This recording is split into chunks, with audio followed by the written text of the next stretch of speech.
Hello students, आप सभी का एक बार फिर स्वागत है। आज देखिए मैं शुरुआत करूंगा सम्मिश्र संख्याओं का ध्रुवीय रूप यानी कि प्रश्नावली 5.2। लेकिन ध्रुवीय रूप के क्वेश्चंस बताने से पहले मुझे ध्रुवीय रूप बताना भी है कि सम्मिश्र संख्याओं का ध्रुवीय रूप वो क्या होता है, वो किस तरीके से हम लिखते हैं किसी सम्मिश्र संख्या को ध्रुवीय रूप में। देखिए अभी तक जो आपने सम्मिश्र संख्या पढ़ी है वो इस तरीके से पढ़ी है, z is equals to X plus I Y. ये सम्मिश्र संख्या का कार्तीय रूप होता है। मैं देखिए यहां लिखता हूं, अगर इस रूप में संख्या लिख के आती है और इसी रूप में आप पढ़ भी रहे हैं, इस प्रश्नावली में जो संख्या आप पढ़ते हैं वो इसी रूप में पढ़ते हैं, यह कहलाता है कार्तीय रूप। क्योंकि ये एक्स अक्ष और जो वाई अक्ष है वो कार्तीय तल पे अक्ष होते हैं। समकोणिक अक्ष ऐसे हैं जो कार्तीय तल पे होते हैं, इसलिए ये कार्तीय रूप कहलाता है। लेकिन अब इसी संख्या को हमें बदल के लिखना है ध्रुवीय रूप में। अब पहले मैं बताऊंगा ध्रुवीय रूप क्या होता है, लेकिन उससे पहले मैं इसका चित्र भी देखिए बना देता हूं। ये मैंने एक्स अक्ष दिखाया यानी कि वास्तविक अक्ष, और ये वाई अक्ष यानी कि काल्पनिक अक्ष, जो आपको पहले भी बताई थी बात। अगर हम इसे निर्देशांक के रूप में लिखें तो वो होगा x, y। चलिए मैं ये मानता हूं यहां पर x है, ये दूरी x के इक्वल है, ये चलिए मैंने बना दी, और ये मैंने यहां लिखी y।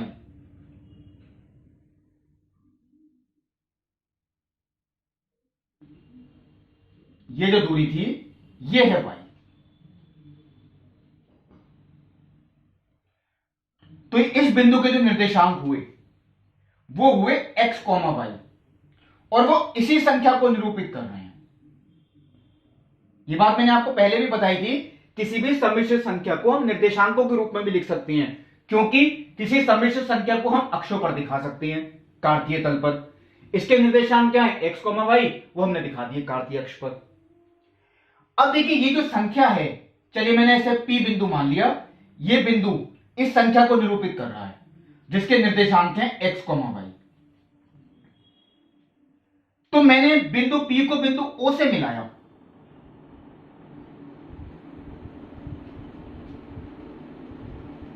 तो मैंने आपको पहले ही बात बताई थी, बिंदु P से मूल बिंदु तक की दूरी यानी ये जो लंबाई होती है ये इस सम्मिश्र संख्या का मापांक होती है, जिसे हम मॉडुलस z से निरूपित करती हैं।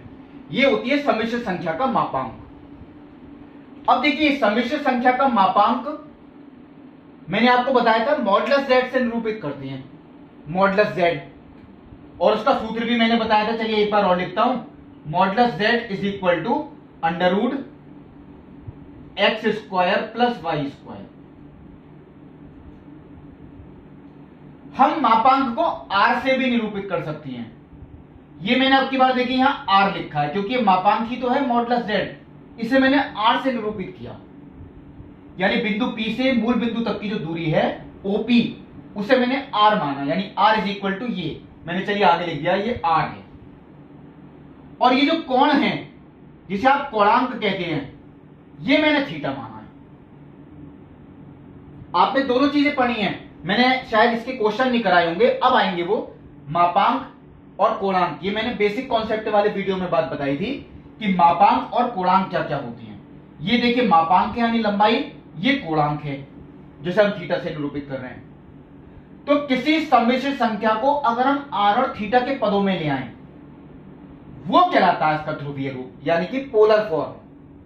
सम्मिश्र संख्याओं का ध्रुवीय रूप यानी कि पोलर फॉर्म वो कहलाएगी r और थीटा के पदों में। किसी भी सम्मिश्र संख्या को अगर हम कार्तीय रूप से हटा के उसे ध्रुव r और थीटा के रूप में ले आए वो कहलाएगा उसका ध्रुवीय रूप, यानी x और y को हटाना है, उसकी जगह r और थीटा लानी है। अब आप लोग ये सोचेंगे कि कैसे लाएं। मैं आपसे कहता हूं कि त्रिकोणमिति आपने सबने पढ़ रखी है, यहां से अगर मैं cos थीटा का मान निकालता हूं तो cos थीटा देखिए वो यही होता है आधार बटे कर्ण यानी कि x बटे r। इसका मतलब x का मान कितना हो गया, r cos थीटा। बहुत सिंपल थी बात। अब देखिए साइन थीटा, वो होता है लंबटे कर्ण, यानी कि y बटे आर। इसका मतलब क्या हो गया, y is equal to r sine theta. ये जो हमने x और y के मान निकाले, ये हम अगर वापस इसमें रखते हैं, देखिए z इज इक्वल टू क्या था, x प्लस आई वाई। ये तो कार्तीय रूप था, लेकिन मुझे x और y हटाने हैं और उनकी जगह क्या लाने हैं, r और थीटा। इसलिए हमने x और y के मान निकाले r और थीटा के पदों में, वो हम यहां रख देंगे। x का मान देखिए r cos theta plus y का मान r sin थीटा। एक काम मैं और कर लेता हूं, r मैंने कॉमन ले लिया। यही है देखिए ध्रुवीय रूप। ये कार्तीय रूप था, इसे मैंने चेंज कर दिया ध्रुवीय रूप में। और ध्रुवीय रूप में केवल दो ही चीजें होती हैं, एक तो मापांक होता है और एक कोणांक होता है। वहां भुज और कोटि मान सकते हैं आप, यानी एक वास्तविक और एक काल। यहां पे मापांक और कोणांक के पदों में होता है। तो इस प्रश्नावली में जो आपको सीखना है, मानक रूप में अगर कोई संख्या आपको मिलेगी मानक रूप में, तो उसे हम ध्रुवीय रूप में कैसे बदलें, यह आपको सीखना है। मानक रूप की किसी संख्या को ध्रुवीय रूप में बदलना, यह इस प्रश्नावली में आपको सीखना है। बहुत अच्छे क्वेश्चंस हैं, शायद कोई ना कोई क्वेश्चन आपको पेपर में इसका जरूर मिलेगा, क्योंकि एक क्वेश्चन इस प्रश्नावली का कम से कम जरूर आता है पेपर में। चलिए मैं अब प्रश्नावली के क्वेश्चंस बताता हूं। सबसे पहले मैं आपको क्वेश्चन नंबर 1 ही बताऊंगा। अब देखिए, सबसे पहला क्वेश्चन मैंने यही लिखा जो आपके बुक में दिया है, -1 माइनस आई रूट 3। शायद हो सकता है लिखा हुआ इसके मापांक और पूर्णांक निकालिए। मापांक तो आप सीधे भी निकाल सकते हैं, वर्गमूल वास्तविक भाग का वर्ग प्लस काल्पनिक भाग का वर्ग। और पूर्णांक मैंने बताया था सूत्र tan थीटा बराबर काल्पनिक भाग बटे वास्तविक भाग। लेकिन मैं आपको ध्रुवीय रूप ही इसका निकालना बता रहा हूं, क्योंकि इसमें खुद दो चीजें होती हैं, एक तो मापांक और एक पूर्णांक। हम सीधे अगर देखिए क्वेश्चन में लिख के आता है इसे ध्रुवीय रूप में बदलिए, तो आपको ये पूरा करना है, वो मैं आप बता रहा हूं। अगर ये कहते हैं इस संख्या को ध्रुवीय रूप में बदलिए, तो देखिए किसी भी संख्या को अगर आपको ध्रुवीय रूप में बदलना है,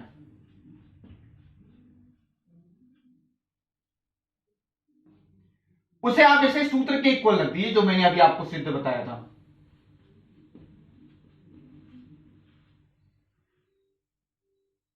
यही होता है, माना इसका ध्रुवीय रूप वो ये है, यही चीज तो हम लिख रहे हैं। अब देखिए, मैं आर की गुणा भी कर रहा हूं अंदर, आप सीधा आर से गुणा करके भी लिख सकते हैं, एक स्टेप आपका कम हो जाएगा।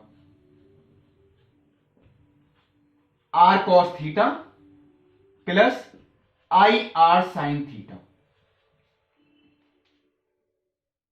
ये देखिए कोई ऐसा टिपिकल स्टेप नहीं था।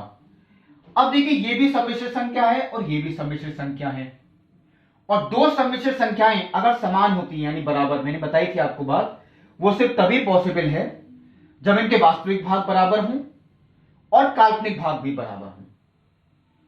ये आपको लाइन लिखनी पड़ेगी, दोनों सम्मिश्र संख्याओं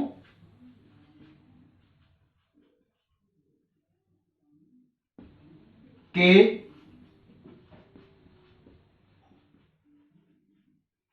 वास्तविक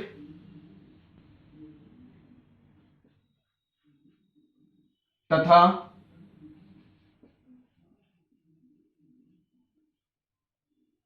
काल्पनिक भाग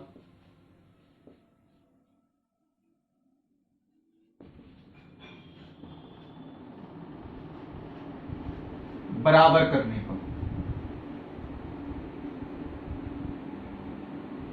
कैसे, देखिए वास्तविक भाग r cos theta equal to वास्तविक भाग -k1। चलिए मैं इसे समीकरण नंबर 1 मान लेता हूं। काल्पनिक भाग आई आर साइन थीटा, और यहां काल्पनिक भाग -k आई रूट 3। तो आई से आई तो देखिए वैसे ही कैंसिल हो जाएगा, आई आप ना ही लिख के दिखाएं, केवल ये इसका गुणांक लिखें, यानी r sine theta equal to minus के रूट 3। समीकरण नंबर 2। अब इन दोनों समीकरणों को हमें इस तरीके से हल करना है, आर का मान भी निकल आए, थीटा का मान भी निकल आए। अब ये कैसे करें? ये तो एक त्रिकोणमिति का क्वेश्चन हुआ। चलिए मैं आपसे ये कहता हूं, आपने शायद 10th क्लास में भी किया होगा, हम इसे किस तरीके से सॉल्व करेंगे, थीटा हट जाए, केवल आर रह जाए। तो इनका अगर हम वर्ग करके जोड़ दें, मैं यहां लाइन लिखता हूं, देखिए ये जो दोनों समीकरण हैं इनका वर्ग करके जोड़ने पर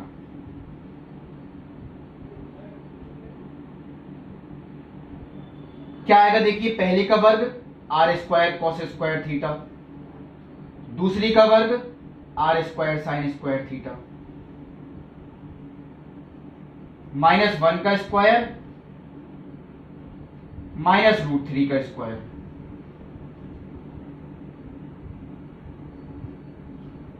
आर स्क्वायर कॉमन ले लिया,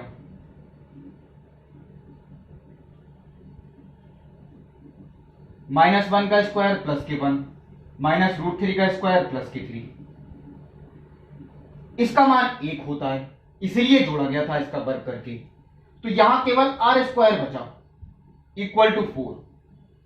इसका मतलब r इज इक्वल टू +-2 नहीं, क्योंकि r मापांक होता है और मापांक यानी कि लंबाई वो कभी ऋणात्मक नहीं हो सकती। ये बात ध्यान रखें, किसी भी सम्मिश्र संख्या का मापांक हमेशा धनात्मक होता है यानी कि पॉजिटिव, वो कभी नेगेटिव हो ही नहीं सकता। ये तो r का मान आ गया, यानी अगर इस सम्मिश्र संख्या का मापांक निकालें, हम सीधे सूत्र से भी निकाल सकते थे, वर्गमूल वास्तविक भाग का वर्ग प्लस काल्पनिक भाग का वर्ग, वो यही आएगा। लेकिन आपसे अगर ये कहें ध्रुवीय रूप में बदलिए, तो आपको पूरा ऐसे ही करके आना पड़ेगा। ये तो चलिए अभी आर का मान मैंने निकाला, अब बचा थीटा का मान निकालना। मैं चलिए इसका कॉलम इधर कर रहा हूं थीटा के लिए। देखिए जो आर का मान हमने निकाला वो मैं दोनों समीकरणों में रख रहा हूं, पहली में भी और दूसरी में भी। देखिए आर का मान 2 है, तो 2 cos theta is equal to -1 और 2 sin theta is equal to -√3।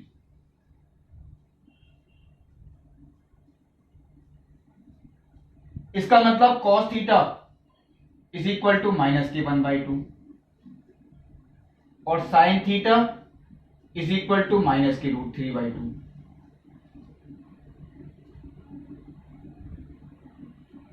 ये भी आ गया, ये भी एक त्रिकोणमिति का ही क्वेश्चन है। अब ऐसा कौन सा चतुर्थांश है जहां cos भी नेगेटिव हो और sin भी नेगेटिव हो, यही आपको देखना है। ऐसा कौन सा चतुर्थांश है जहां cos भी नेगेटिव हो, क्योंकि ये नेगेटिव है, और sin भी नेगेटिव हो। ऐसा तीसरा चतुर्थांश होता है, ये बात आप ध्यान लिख दें, थीटा तृतीय चतुर्थांश में है।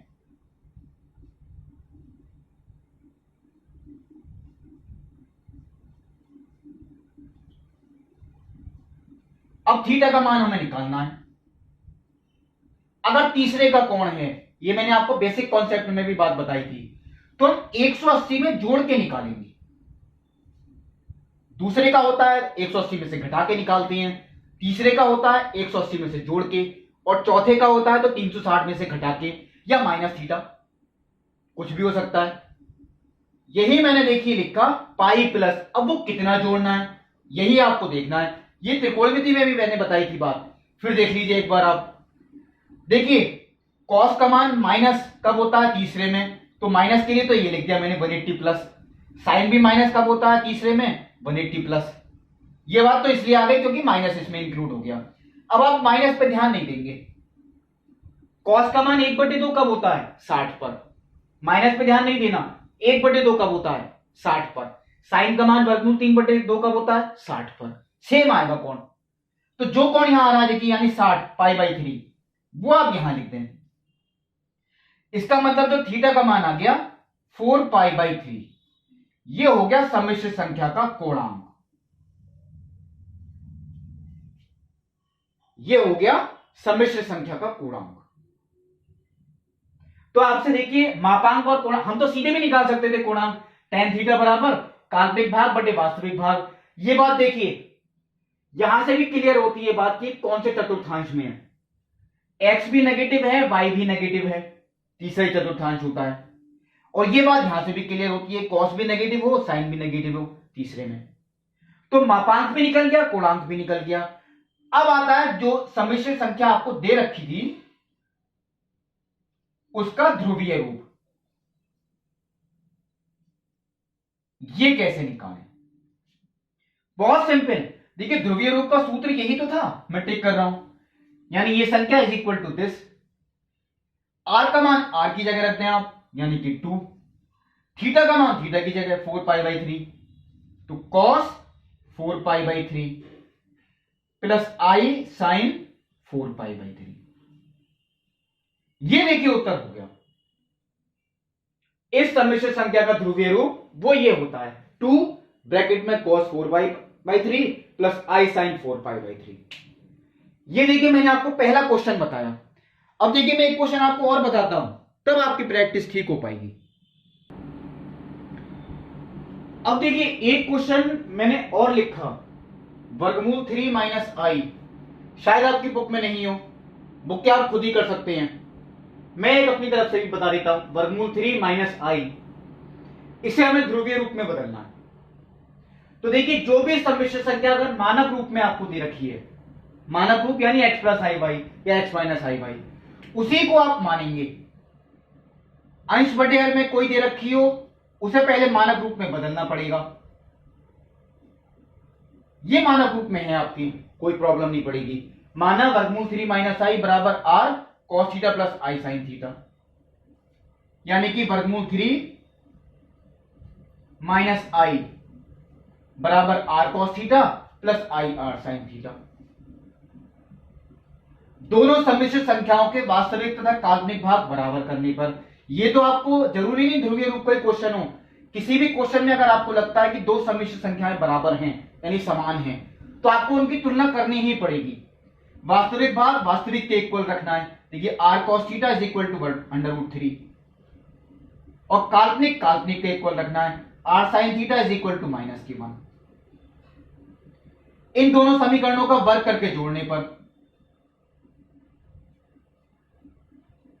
Are square cos square theta plus r square sine square theta, वर्गमूल 3 का स्क्वायर -1 का स्क्वायर, वर्गमूल 3 का स्क्वायर 3 -1 का square 1, r square is equal to 4, r is equal to 2। Plus minus 2 नहीं लिख सकती। देखिए ये मापांक होता है यानी कि लंबाई, ये कभी नेगेटिव नहीं हो सकती। अब आता है देखिए इसके बाद क्या करें, आर का मान जो हमने निकाला वो इसी समीकरण में रखा, 2 cos theta is equal to √3। इसका मतलब cos थीटा कितना आ गया, √3/2। फिर इसमें रखा 2 sin theta is equal to -k1, तो sin theta is equal to -k1/2। चलिए ये भी लिख दिया। अब आती है यहां से देखने की बात कि थीटा कौन से चतुर्थांश में है, वो तो यहां से भी क्लियर हो जाती है। x पॉजिटिव है, y नेगेटिव है, चौथा चतुर्थांश होता है। यहां से देख लीजिए आप, cos थीटा पॉजिटिव है, sin थीटा नेगेटिव है, कौन सा चतुर्थांश, चौथा। ये मैं यहां लिख देता हूं, x यानी थीटा चतुर्थ चतुर्थांश में है। तो चौथे चतुर्थांश का जो कोण आएगा देखिए, या तो आप लिख के आएंगे -k थीटा, माइनस मैंने पहले लगा दिया, या 2π - थीटा, दोनों एक ही बात है। कोई सा लिख के आए, ये वाला भी लिख के आ सकते हैं, ये भी लिख के आ सकते हैं, मैं आपको दोनों ही बता रहा हूं, जिसे जो ठीक लगता है वो वही लिख के आए। अब आप लोग सोचेंगे ये माइनस तो मैंने इसलिए लगाया क्योंकि चौथे में cos पॉजिटिव होता है और साइन नेगेटिव होता है, वो ऐसा चौथा चतुर्थांश होता है, और चौथे चतुर्थांश का ही कौन होता है माइनस करके, -थीटा। ये हमने इसलिए लगाया क्योंकि चौथे चतुर्थांश इसमें इंक्लूड है।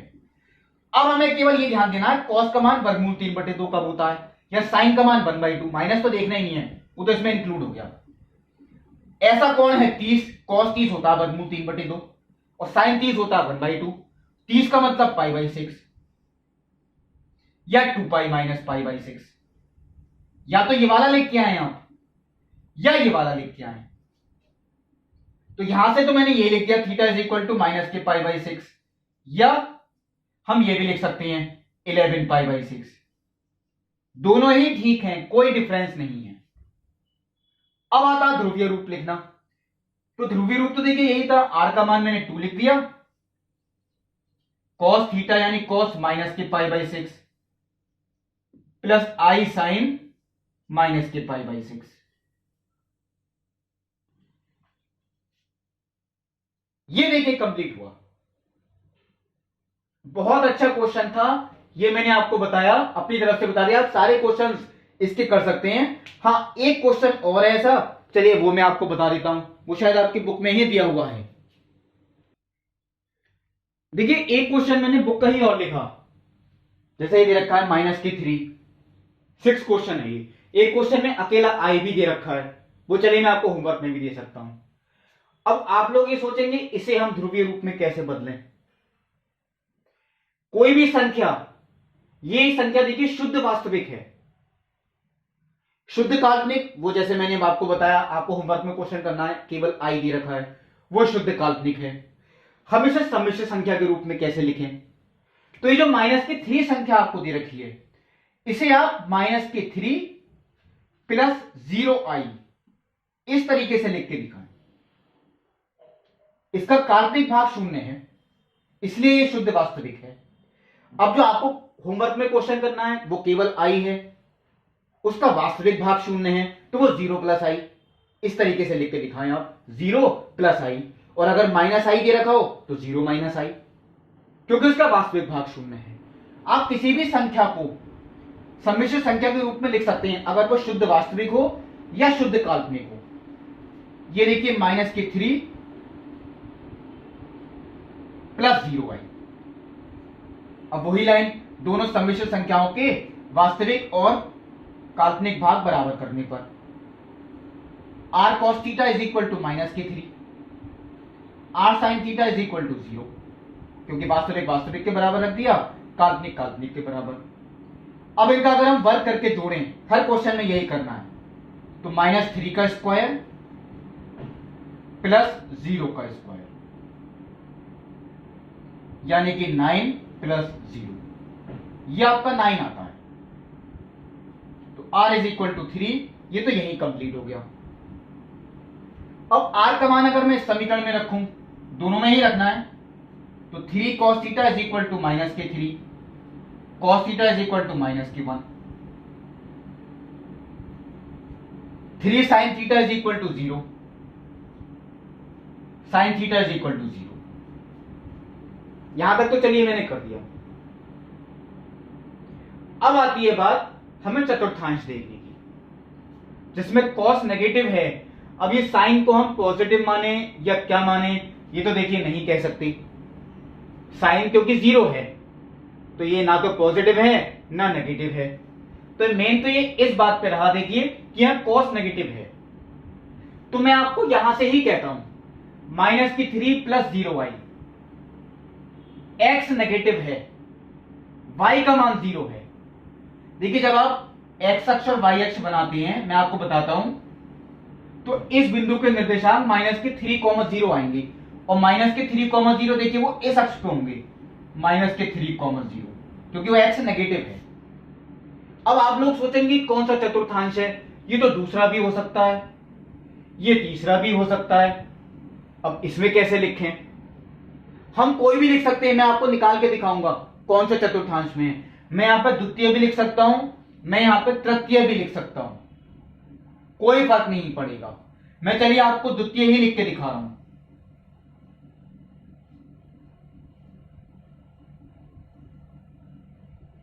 क्योंकि ये जो बिंदु है इसे हम दोनों में ही मान सकते हैं, ये द्वितीय में भी माना जा सकता है, तृतीय में भी। मैं बताऊंगा इससे क्यों फर्क नहीं पड़ेगा। देखिए नेगेटिव वाली बात ये तो मैंने इंक्लूड कर दी, द्वितीय में है, तो द्वितीय के लिए क्या लिखते हैं, पाई माइनस। ये बात तो माइनस वाली इसमें ही आ गई। अब तो हमें ये देखना है कि cos का मान 1 कब होता है, माइनस तो देखना ही नहीं, वो तो हम लिख चुके। cos का मान 1 कब होता है, 0 पे, और साइन का मान 0 कब होता है, 0 पे, वो यहां आ गया, यानी कि क्या है पाई। अब मैं आपसे ये कहता अगर मैं तृतीय लिखता तो तृतीय के लिए पाई प्लस आता, यही तो आता, देखिए जोड़ना तब भी 0 पड़ता, तब भी उत्तर पाई ही आएगा, उससे कोई फर्क नहीं पड़ेगा। ऐसे क्वेश्चन में अगर शुद्ध वास्तविक संख्या दे रखी हो कोई फर्क नहीं पड़ेगा। या आप देखिए चाहे पाई प्लस 0 लिखें चाहे पाई माइनस 0, मैंने दोनों ही कर दिए, तो ये पाई उत्तर आया। अब आता है इसका ध्रुवीय रूप। आर का मान कितना था 3 और थीटा का मान कितना है pi, cos pi plus i sine pi, cos pi plus i sine pi. ये देखिए क्वेश्चन था केवल शुद्ध वास्तविक का, आप शुद्ध काल्पनिक वाला होमवर्क में कर सकते हैं। तो देखिए इस प्रश्नावली में जो आपने सीखा किसी भी सम्मिश्र संख्या को ध्रुवीय रूप में बदलना, बहुत सिंपल है। देखिए इसका एक क्वेश्चन हर साल पेपर में जरूर आता है, आप लोग प्रैक्टिस करें, बहुत सिंपल है, कोई प्रॉब्लम नहीं पड़ेगी। अब जो अगली प्रश्नावली है देखिए इसकी यानी कि 5.3, वो उसमें द्विघातीय समीकरण है। अब आप लोग सोचेंगे कि द्विघातीय समीकरण तो पढ़ रखी है 10th में, दोबारा क्यों आई। अब आपको देखिए वो पढ़ना है जिसके मूल काल्पनिक होंगे। आपने जो 10th में पढ़ा वो वास्तविक मूल थे, अब जो आपको देखना है वो काल्पनिक मूल होंगे, वो आपको मैं अगली वीडियो में बताऊंगा। तब तक के लिए नमस्कार।